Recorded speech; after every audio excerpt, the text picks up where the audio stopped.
Pourquoi préconisons-nous le système monarchique comme élément essentiel à la prospérité du régime corporatif? Le système républicain ne pourrait-il pas s'en charger lui-même? Le problème ne vient-il pas de nos dirigeants et non du système de gouvernement en tant que tel? La réponse à ces questions légitimes est clairement non. Premièrement, parce que contrairement à une idée reçue de par le passé, la monarchie française et les classes laborieuses ont toujours fait bon ménage. C'est grâce à la monarchie que, dans l'ancienne France, le régime corporatif a pu s'établir, durer et prospérer. La monarchie reste, et cela depuis les Grecs anciens, tel Aristote, le couronnement des trois pouvoirs, démocratie dans la commune, l'aristocratie dans la province, avec la monarchie dans l'État. La monarchie possède en son institution le principe de subsidiarité, cher aux chrétiens, qui est l'autonomie complète du citoyen au sens grec, bien évidemment. Cela veut dire que tout ce que le citoyen peut et doit gérer lui-même dans ses sphères d'attribution et responsabilité, famille, métier, association, ville, commune, ne doivent pas être gérés par l'État. Deuxièmement, la monarchie est intéressée à la réorganisation corporative, comme les libertés régionales, provinciales et familiales. Elle ne se maintient qu'à la condition de les protéger. De même que la République ne subsiste qu'à la condition de les étouffer, car le principe qui est à la base de la République, c'est l'élection. À la base de la monarchie française, il y a l'hérédité.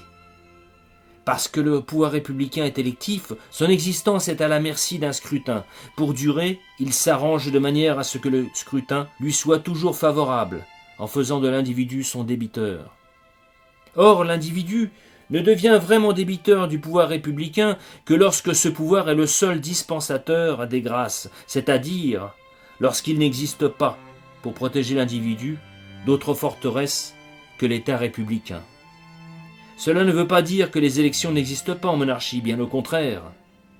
Mais celles-ci sont débarrassées du parasitivisme des partis. Les élections plus nombreuses en monarchie sont liées au quotidien des Français, dans tout ce qui les touche de près, organisation citadine, des métiers, représentants au conseil de province, impôts, écoles, etc. C'est pour cela qu'une république corporative est totalement impossible, car le corporatisme est par définition une décentralisation du pouvoir. Nous parlons de corporatisme autonome, alors que la logique républicaine a toujours été de centraliser le pouvoir. L'État républicain veut tout maîtriser. Puisqu'il est créé par l'élection, il dépend donc de l'électeur. Pour se maintenir au pouvoir, il veillera donc à ce que l'électeur lui soit toujours fidèle. Il y parviendra en fonctionnalisant le corps électoral, ou tout au moins en mettant à l'électeur une corde au cou.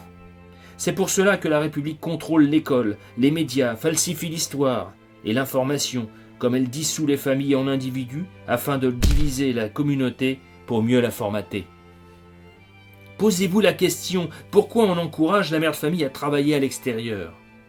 Comme on développe les crèches, au lieu de fournir un choix d'emploi du temps, de permettre d'obtenir un salaire maternel, avec la retraite associée, voire de travailler en fonction de son choix, 20, 30, 50, 80% de son temps. Cela fait partie du scandale de notre époque, où la femme, sous prétexte d'égalité, est encore moins libre que l'homme, finalement, alors que c'est elle qui fait vivre la communauté. Bref, ainsi, l'électeur sollicite-t-il une place pour un ami ou pour lui-même? L'État seul est à même de la lui fournir. Désire-t-il un secours, une pension d'assistance, une retraite? C'est l'État qui tient la caisse. Il en résulte que c'est non plus le gouvernement qui dépend de l'électeur, mais bien plutôt l'électeur qui dépend du gouvernement. En résumé, le régime républicain ne se maintient qu'à la condition de s'emparer des attributions qui incombent tout à fait aux corporations. Le régime républicain suppose que l'État soit le pourvoyeur nécessaire des places et des sinécures de toutes sortes. N'est-il pas évident que si la République laissait aux corporations le soin d'organiser elles-mêmes les services d'assurance et d'assistance pour leurs membres, les citoyens ne seraient plus débiteurs du gouvernement? La République, déjà bien usée aujourd'hui, est à bout d'idées. Elle essaie de créer une 6e forfaiture, par manque de nouveautés. La France étouffe d'une administration tentaculaire et oppressive, d'une fiscalité pire que tout ce que l'humanité a connu, incapable de se renouveler comme de reconnaître ses erreurs et génocides. Vendée 1793, déportation du Pays Basque, et bien d'autres scandales. Cette république vendue au mondialisme entraîne son peuple vers un esclavage dont les individus deviendront des numéros délocalisables à merci. Ce que Proudhon, et après Bernanos, en leur temps, dénonçaient déjà.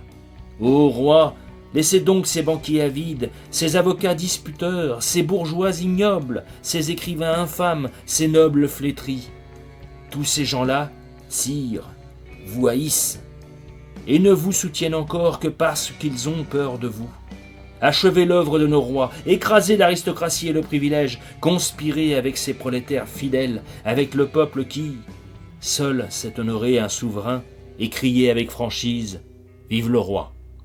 Proudhon dans Lettres à Blanqui. Qu'ont fait nos républicains de cette France si riche, de ces provinces, cultures et paysages? Ont-ils protégé nos enfants du trafic des laboratoires pharmaceutiques, dont le business de la santé augmente les profits scandaleux? Défendent-ils nos abeilles qui meurent alors que l'on laisse les multinationales gérer la pollution insupportable sur notre sol? Au contraire, la monarchie, parce qu'héréditaire, n'est pas obligée pour durer de faire du citoyen le débiteur de l'État. Les raisons qui contraignent la République d'étouffer les libertés corporatives n'existent pas pour elle. Elle ne gêne donc pas ces libertés. Les favorise-t-elle? Oui. Elle doit les favoriser. Elle le doit par politique. C'est ce qu'écrivait un grand ministre de la Restauration, Joseph de Villèle.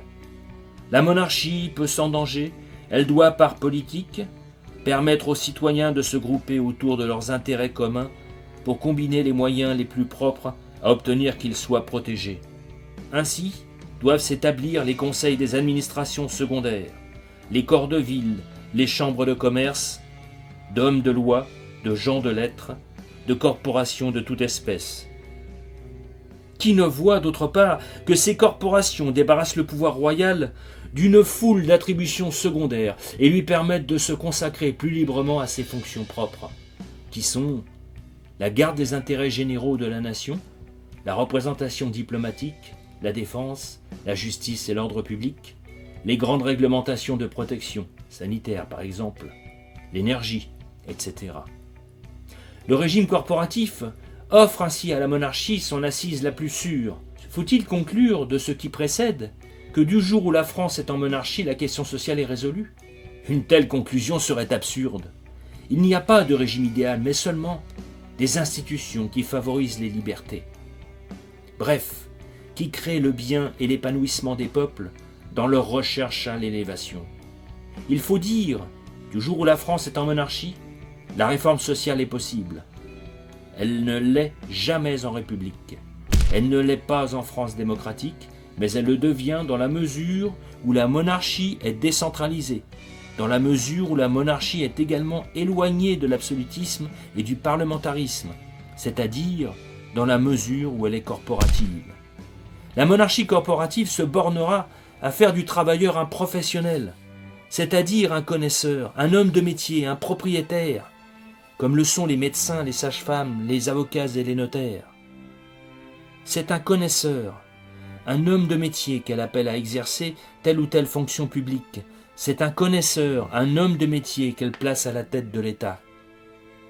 Le roi est un spécialiste, un professionnel, car jeune, il est initié à tous les détails du métier qu'il doit exercer un jour. Il est par là même beaucoup plus apte à gouverner que tous les politicards des partis politiques de la République.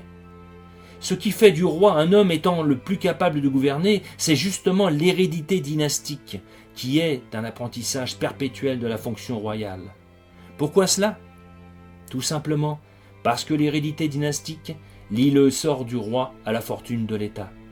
Assuré de laisser à son fils l'administration du bien national, le roi sent par la force des choses son intérêt particulier se confondre avec celui du pays. Il est ainsi intéressé à la prospérité publique, comme le cultivateur est intéressé à la bonne culture de son champ, l'industriel au développement de son industrie, le père à celui de sa famille, etc.